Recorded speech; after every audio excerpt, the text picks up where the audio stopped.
ఎంత వేదాంతం విన్నా ఆ అపరిపక్వమైన మనస్సు కలిగినటువంటి వాడికి వైరాగ్యం అనేది రాదు. దానికి దృష్టాంతం చెప్పాడు ఆయన.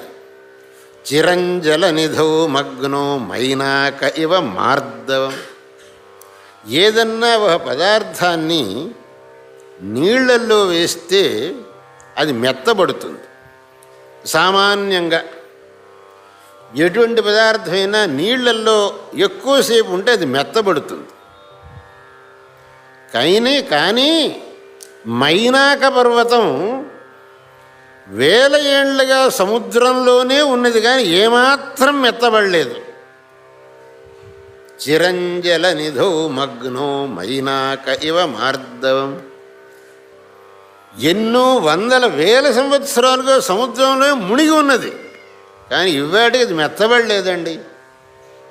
అలాగే ఎంత వేదాంతం విన్నా ఆ చిత్తశుద్ధి లేనటువంటి వాడికి వైరాగ్యం అనేది రాదు.